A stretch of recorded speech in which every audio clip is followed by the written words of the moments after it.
16장입니다.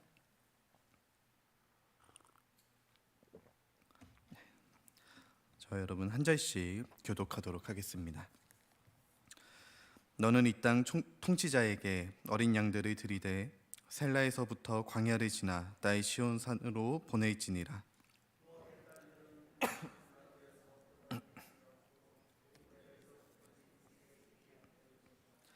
너는 방도를 베풀며 공의로 판결하며 대낮에 밤같이 그늘을 지으며 쫓겨난 자들을 숨기며 도망한 자들을 발각되게 하지 말며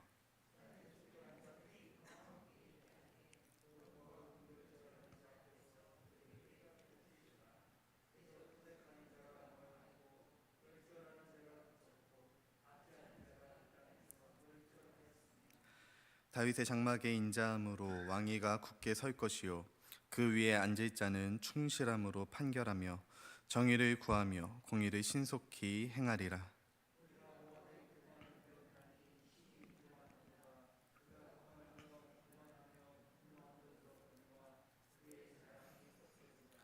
그러므로 모압이 모압을 위하여 통곡하되 다 통곡하며 기랄에서 건포도 떡을 위하여 그들이 슬퍼하며 심히 근심하리니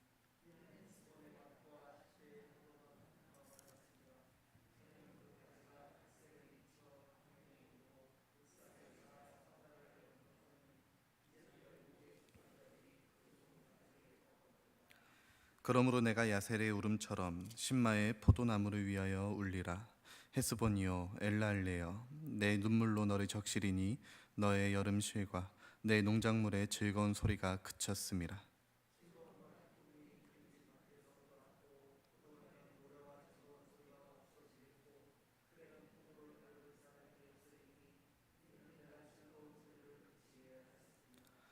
이러므로 내 마음이 모압을 위하여 수금같이 소리를 바라며 내 창자가 게라레셋을 위하여 그러하도다.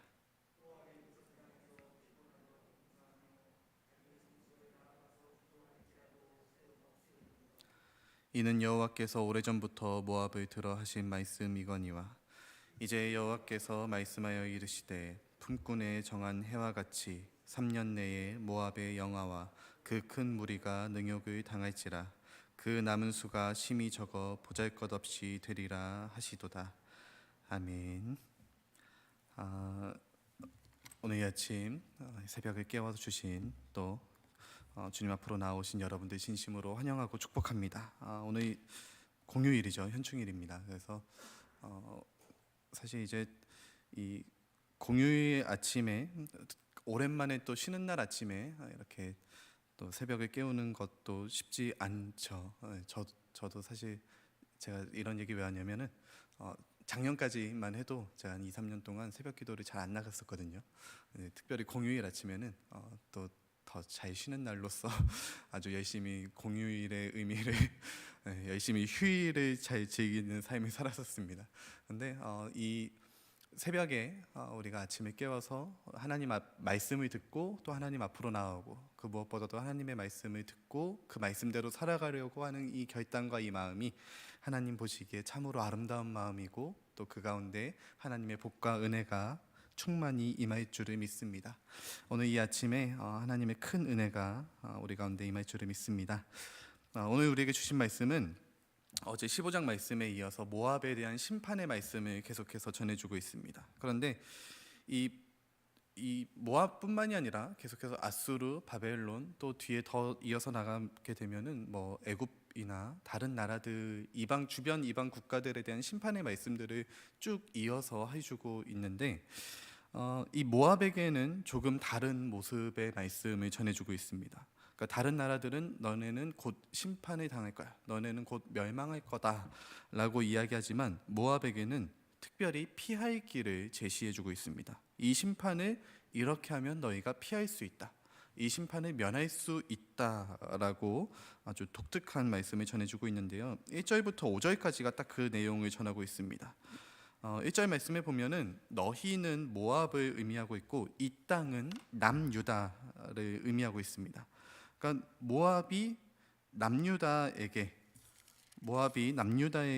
어린 양들을 바치면, 그러니까 쉽게 말해서 조공을 바치게 되면 너희가 심판을 면할 수 있다 모압이 멸망당하지 않을 수 있다. 또 3절 말씀에 보면은 모압으로 피난한 자들, 이제 남유다 역시 이제 곧 계속 전쟁의 위협을 당하고 아수르나 바벨론으로부터 계속해서 위협을 당하고 있던 상황이었습니다. 그래서 주변 국가들로 많이 도망을 치고 있던 상황들도 있었는데, 도망한 이스라엘 남유다의 백성들을 모압 너희가 잘 숨겨주고 보살펴주면 너희가 심판을 면할 수 있다. 하나님의 백성들 잘 챙겨주면, 잘 도와주면 심판을 면하게 해주겠다라고 이야기를 합니다. 그런데 이제 이 이스라엘 입장에서는 참 좋은 말씀인데, 모압의 입장에서 이 말씀을 좀 생각해 보면 상당히 좀 이기적으로 들릴 수 있겠죠. 이 하나님의 말씀, 여호와 하나님은 이스라엘의 백성의 하나님이시기 때문에 뭐 당연히 이스라엘 백성들을 챙겨주는 것 당연하다고 우리는 생각할 수 있지만, 이방인의 입장에서 혹은 하나님을 모르는 사람들, 성경을 잘 모르고 교회를 다니지 않았고 하나님을 잘 모르는 사람들이 이런 말씀을 들으면 이게 뭐야, 이방 사람들은 어떡하라고, 너무 남유다 편이잖아, 이방은 그냥 도구일 뿐인가 라는 생각을 할 수 있습니다. 그런데 그게 맞죠.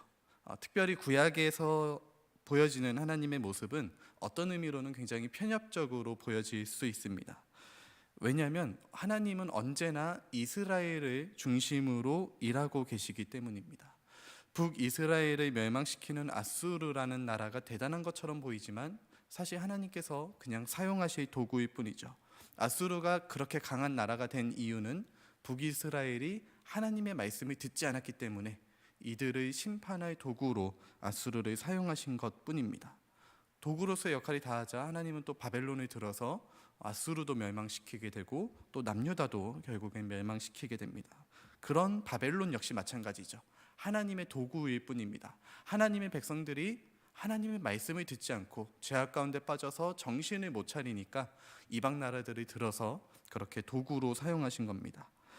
하나님의 관심은 언제나 하나님의 백성들에게 향하고 있습니다. 때로는 그 관심이, 그 하나님의 모습들이, 징계가 우리의 삶 가운데는 고통스럽게 느껴지는 것 같고 고난 가운데 있는 것 같지만, 그럼에도 하나님의 관심은 언제나 그 하나님의 백성들을 향하고 있다는 사실을 우리는 기억해야 할 것입니다. 하나님의 의도는 그 백성들이 죄악 가운데서 돌이켜서 다시금 하나님을 바라볼 수 있도록, 하나님을 향하게 할 수 있도록 하는 것이 하나님의 의도와 목적이라는 것이죠. 기독교인들이, 우리들이 평안하고 잘되고 복될 수밖에 없는 이유도 마찬가지입니다. 사실 이게 당연한 거죠. 왜냐하면 하나님의 큰 관심을 언제나 우리들이 먼저 받고 있기 때문입니다. 제가 이제 31살에 이제 목산소를 받았는데, 이제 보통 이제 남자들이 30이 되면은, 예전에 김광석의 서른쯤에라는 노래도 있었죠. 30쯤 되면은 현실의 벽을 한번 크게 느끼게 되는 것 같습니다. 비록 저뿐만이 아니라 많은 분들이 한 30쯤 돼서 이 현실과 어떤 좀 사회 구성원으로서의 한 사람일 뿐만 아니라 이제 또 결혼을 앞두고 있으면서 한 가장이 되는 어떤 그런 무게감의 어떤 벽을 느끼면서 사실 좀 자존감이 굉장히 떨어졌던 시기가 있었습니다. 이제 한 목사를 이제 하면서 내가 가정을 잘 꾸려 나갈 수 있을까? 대한민국 사회에서 버젓한 역할을 할 수 있을까? 또 이제 결혼할 친구가 있는데 그 친구를 내가 행복하게 잘 해줄 수 있을까 하면서 현실적인 고민과 어떤 벽 앞에 좀 자존감이 떨어졌던 때가 있었는데요. 그때 이제 무너졌던 저의 자존감을 회복시켜준 말씀이 있습니다. 우리도 잘 아는 말씀인데 민수기 6장에 보면은 아론의 축복 기도문이 있습니다. 이 말씀으로 축도하시는 목사님들도 있으시죠. 여호와는 내게 복을 주시고 너를 지키시기를 원하며 여호와는 그의 얼굴을 내게 비추사 은혜 베푸시기를 원하며 여호와는 그의 얼굴을 내게로 향하여 드사 평강 주시기를 원하노라 라고, 하나님은 우리에게 그렇구나, 하나님은 우리에게 복을 주시기를 원하시는 분이지 내가 힘들도록 내가 고통당하도록 그냥 내버려 두시는 분이 아니구나 라는 사실을 30쯤에 다시 한번 리마인드 하게 되었습니다. 사실 다 알고 있는 말씀이고 당연한 말씀임에도 불구하고 고통 가운데, 특별히 이 심판 가운데 있는 하나님의 백성들에게 하나님은 여전히 우리에게 복을 주시기를 원한다는 이 말씀은 때로는 굉장한 괴리감이 느껴지기도 하지만 다시 한번 우리를 향하여서 하나님을 바라볼 수 있는 그런 결단의 말씀이 되기도 합니다. 하나님은 그런 분인 것이죠. 하나님의 관심은 하나님의 백성에게 늘 있다는 사실입니다. 현실적인 벽 앞에서 두려워하던 저에게 걱정하지 마. 내가 지금 너를 보고 있어. 너에게 얼굴을 향하여서 복과 은혜와 평강을 주기를 나는 지금 원하고 있다. 라고 하나님은 여전히 우리에게 말씀하고 계십니다. 다시 말씀으로 돌아와서 하나님은 모압에게 이런 은혜를 지금 베풀고 있는 겁니다. 심판을 면할 수 있는 조건들을 이야기해 주면서 너희가 이렇게 하면 내가 너희 구해줄게, 내가 너희 멸하지 않게 해줄게 라고 이야기해 주고 있습니다. 남유다한테 조금 잘해라, 내 백성들에게 조금만 잘해주고 내 백성들이 조금 보살펴주면 내가 너희도 구해줄게 라고 하나님 말씀하시죠. 그런데 이제 이 1절 말씀을 좀 자세히 보면은 이 땅 통치자에게 어린 양들을 드리라 라고 말씀하고 있습니다. 단순히 이 땅 통치자가 남유다의 왕들을 의미하는 것은 아니죠. 남유다의 땅의 통치자는 여호와 하나님입니다. 그러니까 표면적으로는 유다의 왕이겠지만 하나님께 엎드리라는 겁니다. 모압 너희 나에게 엎드리면 내가 봐줄게 라고 말씀하시는 것이죠. 이게 아까도 이야기했지만 다른 나라들에 비하면 굉장히 엄청난 특혜입니다. 어제 우리가 이 15장 말씀을 들으면서 목사님께서도 말씀하셨지만 모압이 롯의 이 아브라함의 조카인 롯의 후예들이기 때문에 이런 특혜를 누리지 않았을까? 하나님의 백성들과 아주 친밀한 관계, 친인척 관계이기 때문에 그래서 이런 특혜가 있지 않았을까 추측할 수 있습니다. 그렇기 때문에 우리가 성도가 하나님의 백성들이 가는 곳에 하나님의 백성들인 우리와 관계를 맺어나가는 모든 사람들에게, 우리의 가족들에게, 우리의 친인척들에게 사실 하나님의 복이 임할 수밖에 없는 것입니다. 오늘 우리가 살아가는 이 시대는 어떻습니까? 믿는 자들을 통해서 복음이 전해지고 또 삶의 예배를 통해서 성도들은 이웃을 섬겨 나가는 것이 당연한 모습들일 것입니다. 이웃을 사랑하고 또 섬기며 하나님의 복음을 전하는, 구원의 메시지를 전하는 그런 자들로 살아가야 하는 것이고 이것이 하나님의 방법이고 하나님의 뜻입니다. 하나님은 우리를 통해서 그냥 우리만 복받고 끝나는 것이 아니라 이 하나님의 사랑이 우리의 가족들에게, 우리의 친인척들에게, 또 우리와 관계를 맺고 있는 모든 이웃들에게 이 하나님의 복이 흘러가기를 원하고 계시는 것이죠. 그렇게 하나님의 백성으로서 우리는 하나님의 복을 이미 받은 자로서 특권을 누리며 살아가고 있지만 더 나아가서 우리는 그 사랑을 우리 주변 이웃들에게 전해야 하는 것입니다. 그런데 오늘 말씀에 보면은 모압은 이런 복의 기회를 아주 그냥 뻥하고 차버리고 있는 모습을 보게 됩니다. 6절 말씀 우리 같이 한번 읽어보도록 하겠습니다. 시작. 우리가 모압의 교만을 들었나니 심히 교만하도다. 그가 거만하며 교만하며 분노함도 들었거니와 그의 자랑이 헛되도다 이야기합니다. 하나님께서 이미 15장에서, 그러니까 시간적으로 봤을 때도 이미 먼저 모압에게 심판의 말씀을 이사야 선지자를 통해서 전해졌었어요. 그리고 다시 한번 너희가 이렇게 하면 살 것이다 라고 말씀을 전했지만 이들은 이 말씀조차 듣지 않았습니다.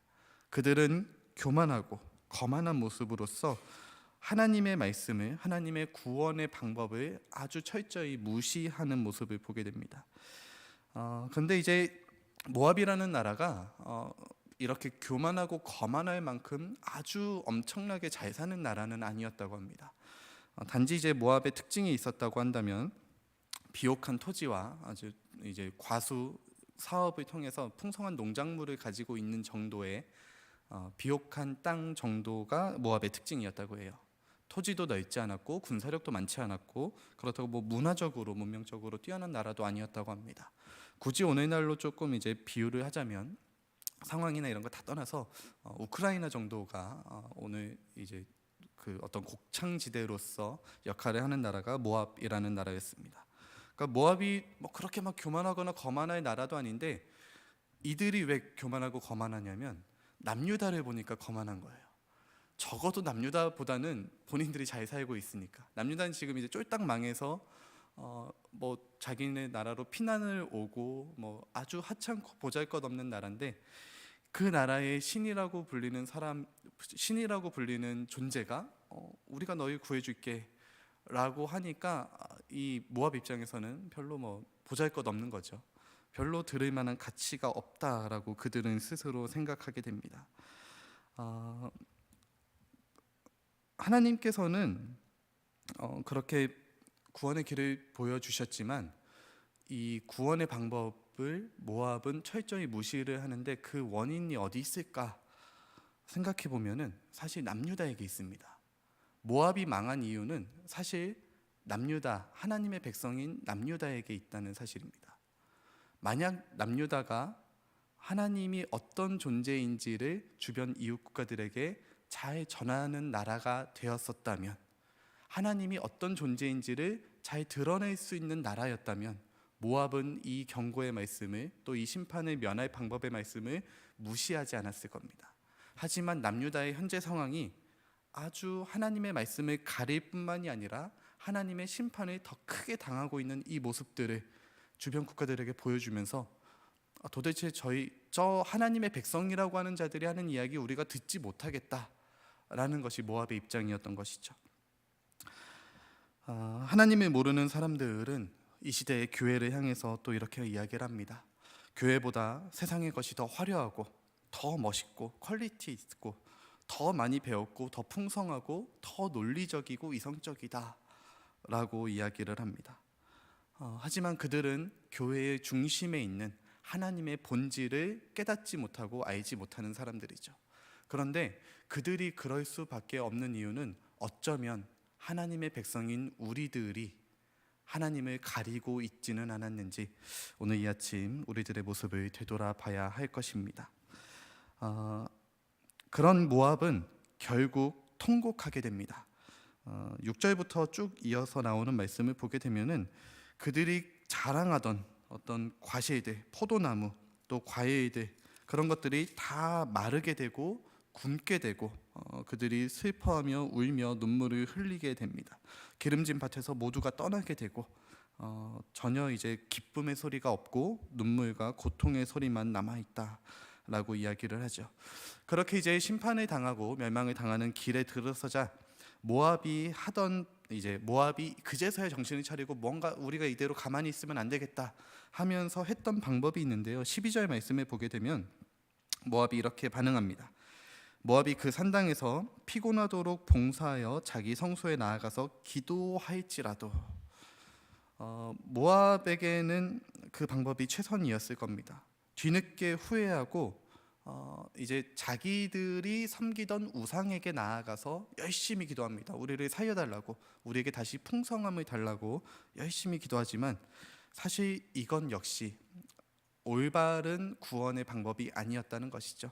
하나님의 심판을 면할 수 있는 방법이 아니었습니다. 자기의 방식대로 자신들의 우상들에게 기도합니다. 근데 이게 참 모압 입장에서는, 이방 나라 입장에서, 하나님을 모르는 사람의 입장에서는 그들의 최선이라고 생각할 수 있습니다. 그들이 그렇게 살아왔던 삶의 방식이기 때문이죠.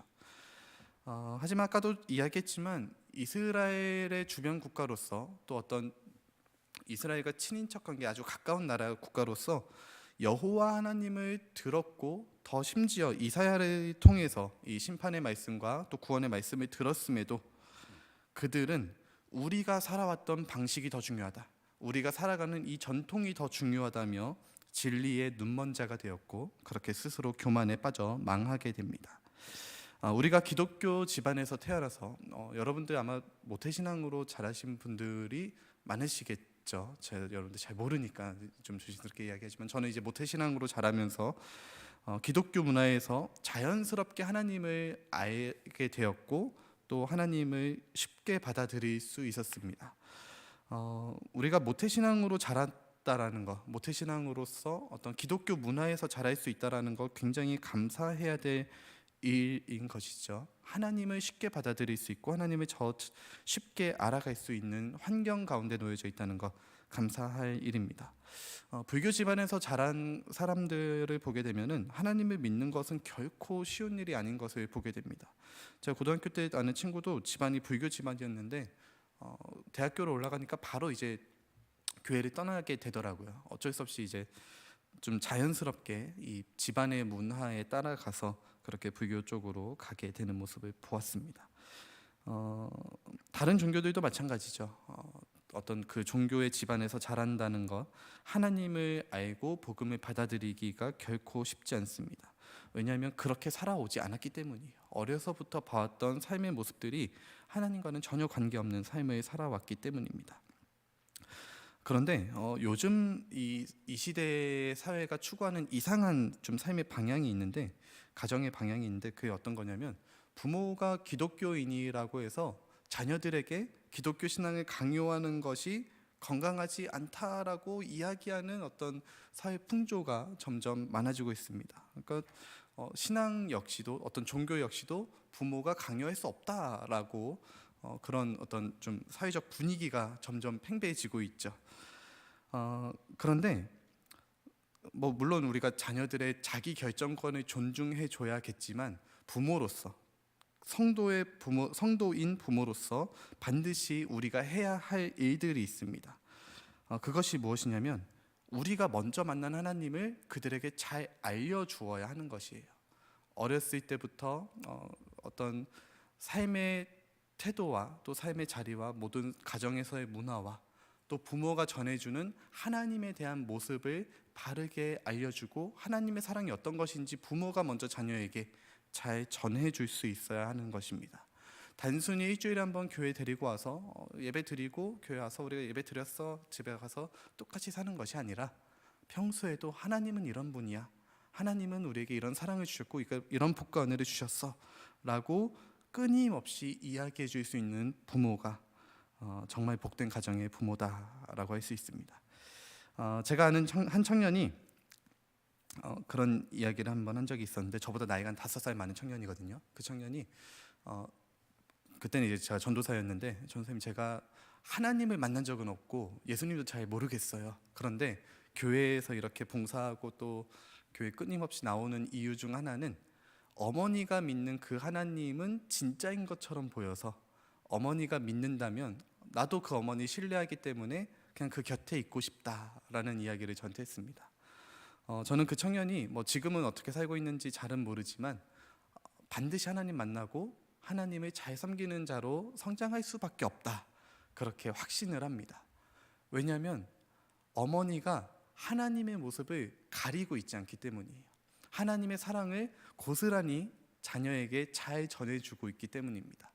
그렇게 잘 전해줄 때 받아들이는 그 마음만 열리게 되면 하나님 언제든지 믿고 또 그렇게 복음과 또 복이 충만한 가정으로 자랄 수밖에 없다 확신하게 됩니다. 우리가 해야 될 것은 내가 먼저 믿은 이 하나님을 잘 전해주는 것이 중요합니다. 하나님의 사랑과 하나님의 이 영광을 혹여나 내가 가리고 있지 않은지 우리의 삶의 모습을 되돌아봐야 할 뿐만 아니라 더 나아가서 잘 이 하나님의 사랑과 복을 흘려주어야 한다는 것이죠. 제가 이제 청년들과 제자 훈련을 하면서 계속해서 강조하는 이야기가 있습니다. 이 우물은 고여 있으면 썩는다. 우물이 썩지 않으려면 사람들이 계속 와서 우물을 퍼 마시고 또 그렇게 우물이 좀 비워져야 새로운 지하수가 들어오면서 깨끗한 물로 늘 채워질 수 있다, 이런 얘기를 계속해서 강조하고 있는데요. 기독교인들이 복을 많이 받았습니다. 한국교회와 또 한국교회 기독교인들이 복을 많이 받았어요. 그런데 이 복이 그냥 내 안에 고여 있으면 이 복도 언젠가 썩어질지 모릅니다.